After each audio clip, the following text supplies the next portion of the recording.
आपका इस वीडियो में स्वागत है।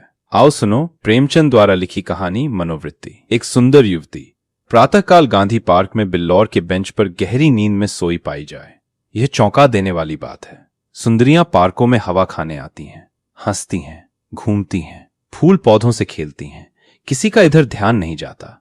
लेकिन कोई युवती रविश के किनारे वाले बेंच पर बेखबर सोए, वो बिल्कुल गैर मामूली बात है, अपनी ओर बलपूर्वक आकर्षित करने वाली। रविश पर कितने आदमी चहलकदमी कर रहे हैं, वृद्ध भी, जवान भी, सभी एक क्षण के लिए वहीं ठिठक जाते हैं। एक नजर वो दृश्य देखते हैं और तब चले जाते हैं। युवक वृंद रहस्य भाव से मुस्काते हुए, वृद्धजन चिंता भाव से सिर हिलाते हुए और युवतियां लज्जा में आंखें नीची किए हुए। बसंत और हाशिम निकर और बनियान पहने नंगे पांव दौड़ रहे हैं। बड़े दिन की छुट्टियों में ओलंपियन रेस होने वाले हैं। दोनों उसी की तैयारी कर रहे हैं। दोनों इस स्थल पर पहुंचकर रुक जाते हैं और दबी आंखों से युवती को देखकर आपस में ख्याल दौड़ाने लगते हैं। बसंत ने कहा, इसे और कहीं सोने की जगह न मिली। हाशिम ने जवाब दिया, कोई वेश्या है। बसंत ने कहा, लेकिन वेश्याएं भी तो इस तरह बेशर्मी नहीं कहती। हाशिम ने कहा, वेश्या अगर बेशर्म न हो तो वो वेश्या नहीं।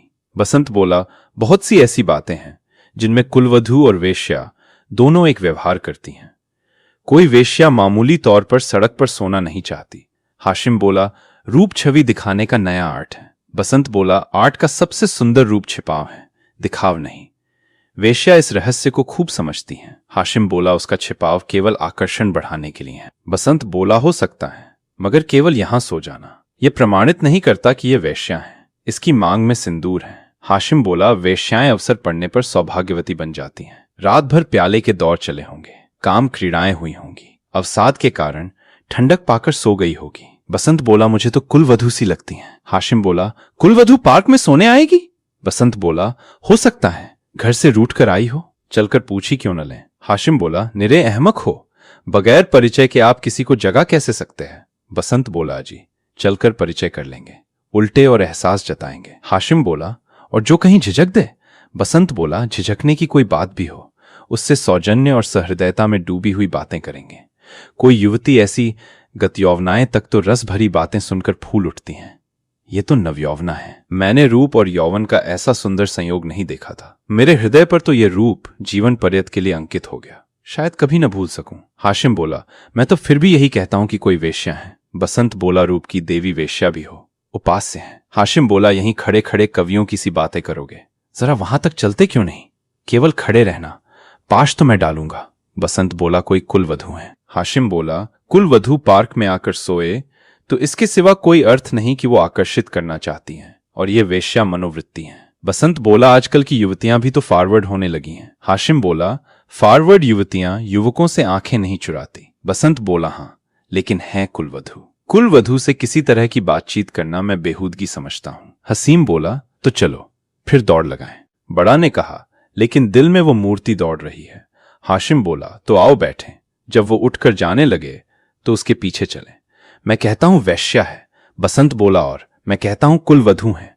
हाशिम बोला, तो 10-10 की बाजी रही। दो वृद्ध पुरुष धीरे धीरे जमीन की ओर ताकते आ रहे हैं, मानो खोई जवानी ढूंढ रहे हों। एक की कमर झुकी, बाल काले, शरीर स्थूल, दूसरे के बाल पके हुए पर कमर सीधी, इकहरा शरीर। दोनों के दांत टूटे पर नकली लगाए, दोनों की आंखों पर ऐनक। मोटे महाशय वकील हैं, छरहरे महोदय डॉक्टर। वकील बोले, देखा, ये 20वीं सदी का करामात। डॉक्टर बोले, जी हां देखा, हिंदुस्तान दुनिया से अलग तो नहीं है। वकील बोले, लेकिन आप इसे शिष्टता तो नहीं कह सकते। डॉक्टर बोले, शिष्टता की दुहाई देने का अब समय नहीं। वकील बोले, हैं किसी भले घर की लड़की। डॉक्टर बोले, वेश्या है साहब, आप इतना भी नहीं समझते? वकील बोले, वेश्या इतनी फूहड़ नहीं होती। वकील साहब बोले, और भले घर की लड़की फूहड़ होती हैं। डॉक्टर बोले, नई आजादी है, नया नशा है। वकील बोले, हम लोगों की तो बुरी भली कट गई, जिनके सिर आएगी वो झेलेंगे। डॉक्टर बोले, जिंदगी जहन्नुम से बदतर हो जाएगी। वकील बोले, अफसोस, जवानी रुखसत हो गई। डॉक्टर बोले, मगर आंखें तो नहीं रुखसत हो गई, वो दिल तो नहीं रुखसत हो गया। वकील बोले, बस आंखों से देखा करो, दिल जलाया करो। डॉक्टर बोले, मेरा तो फिर से जवान होने को जी चाहता है। सच पूछो तो आजकल के जीवन में ही जिंदगी की बहार है। हमारे वक्तों में तो कहीं कोई सूरत ही नजर नहीं आती थी। आज तो जिधर जो हुस्न ही हुस्न के जलवे हैं।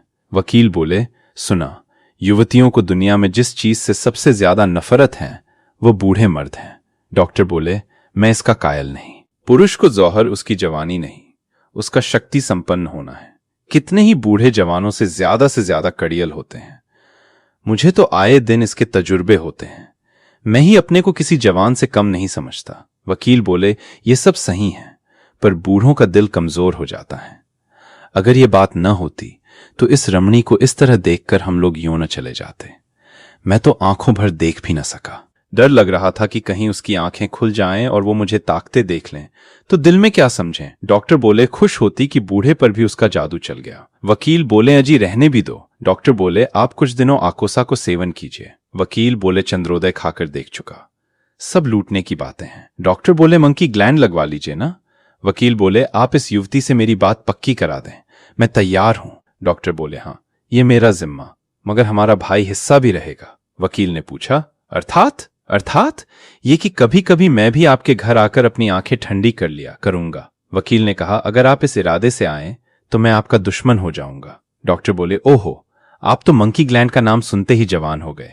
वकील बोले, मैं तो समझता हूं ये भी डॉक्टरों ने लूटने का एक लटका निकाला है। सच? डॉक्टर बोले, अरे साहब, इस रमणी के स्पर्श में जवानी है। आप हैं किस फेर में? उसके एक एक अंग में, एक एक मुस्कान में, एक एक विलास में जवानी भरी हुई। न 100 मंकी ग्लैंड, न एक रमणी का बाहुपाश। वकील बोले, अच्छा कदम बढ़ाइए, मुवक्किल आकर बैठे होगे, ये सूरत याद रहेगी। फिर आपने याद दिला दी। डॉक्टर बोले, वह इस तरह सोई है इसलिए कि लोग उसके रूप को, उसके अंग विन्यास को, उसके बिखरे हुए केशों को, उसकी खुली हुई गर्दन को देखे और अपनी छाती पीटें। इस तरह चले जाना उसके साथ अन्याय है।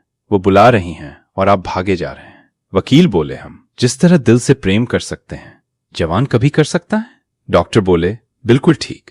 मुझे तो ऐसी औरतों से साबिका पड़ चुका है जो रसिक बूढ़ों को खोजा करती हैं। जवान तो छिछोरे, उच्छृंखल, अस्थिर और गर्वीले होते हैं। वे प्रेम के बदले कुछ चाहते हैं, यहां निःस्वार्थ भाव से आत्मसमर्पण करते हैं। वकील बोले, आपकी बातों से दिल में गुदगुदी हो गई। डॉक्टर बोले, मगर एक बात याद रखिए, कहीं उसका कोई जवान प्रेमी मिल गया तो? वकील बोले, तो मिला करे, यहां ऐसों से नहीं डरते। डॉक्टर बोले, आपकी शादी की कुछ बातचीत थी तो?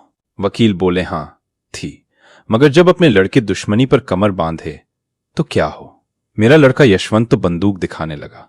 ये जमाने की खूबी है। अक्टूबर की धूप तेज हो चली थी। दोनों मित्र निकल गए। 2 देवियां, एक वृद्धा, दूसरी नवयौवना, पार्क के फाटक पर मोटर से उतरी और पार्क में हवा खाने आई।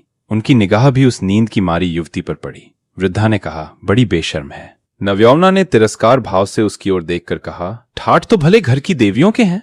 वृद्धा बोली, बस ठाठ ही देख लो, इसी से मर्द कहते हैं। स्त्रियों को आजादी न मिलनी चाहिए। महिला ने कहा, मुझे तो वैश्या मालूम होती हैं। वृद्धा बोली, वैश्या ही सही, पर उसे इतनी बेशर्मी करके स्त्री समाज को लज्जित करने का क्या अधिकार है? महिला बोली, कैसे मजे से सो रही हैं, मानो अपने घर में है। वृद्धा बोली, बेहयाई हैं। मैं पर्दा नहीं चाहती, पुरुषों की गुलामी नहीं चाहती, लेकिन औरतों में जो गौरवशीलता और सलज्जता है उसे नहीं छोड़ती। मैं किसी युवती को सड़क पर सिगरेट पीते देखती हूं तो मेरे बदन में आग लग जाती है। उसी तरह आधी का जम्फर भी मुझे नहीं सोहाता। क्या अपने धर्म की लाज छोड़ देने ही से साबित होगा कि हम बहुत फॉरवर्ड हैं? पुरुष अपनी छाती या पीठ खोले तो नहीं घूमते? महिला बोली, इसी बात पर बाई जी, जब मैं आपको आड़े हाथों लेती हूं तो आप बिगड़ने लगती हैं। पुरुष स्वाधीन है, वो दिल में समझता है कि मैं स्वाधीन हूं। वो स्वाधीनता का स्वांग नहीं भरता। स्त्री अपने दिल में समझती रहती है कि वो स्वाधीन नहीं है, इसलिए वो अपनी स्वाधीनता को ढोंग करती हैं। जो बलवान हैं वे अकड़ते नहीं, जो दुर्बल हैं वही अकड़ करती हैं। क्या आप उन्हें अपने आंसू पोंछने के लिए इतना अधिकार भी नहीं देना चाहती? वृद्धा बोली, मैं तो कहती हूं, स्त्री अपने को छिपाकर पुरुष को जितना नचा सकती हैं, अपने को खोलकर नहीं नचा सकती। महिला बोली, स्त्री ही पुरुष के आकर्षण की फ्रिक क्यों करें? पुरुष क्यों स्त्री से पर्दा नहीं करता? वृद्धा बोली, अब मुंह न खुलवाओ मीनू, इस छोकरी को जगाकर कह दो जाकर घर में सोएं। इतने आदमी आ जा रहे हैं और ये निर्लज्जा टांग फैलाए पड़ी हैं, यहां नींद कैसे आ गई? महिला बोली, रात कितनी गर्मी थी बाई जी, ठंडक पाकर बेचारी की आंखें लग गई हैं। वृद्धा बोली, रात भर यहीं रही हैं, कुछ कुछ बत्ती हैं। मीनू युवती के पास जाकर उसका हाथ पकड़कर हिलाती हैं। यहां क्यों सो रही हो देवी जी, इतना दिन चढ़ाया, उठकर घर जाओ।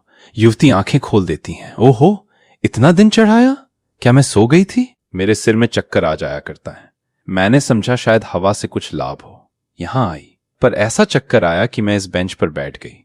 फिर मुझे होश न रहा। अब भी मैं खड़ी नहीं हो सकती। मालूम होता है मैं गिर जाऊंगी। बहुत दवा की, पर कोई फायदा नहीं होता। आप डॉक्टर श्यामनाथ को आप जानती होगी, वो मेरे सूसर हैं। युवती ने आश्चर्य से कहा, अच्छा, ये तो अभी इधर ही से गए हैं? सच?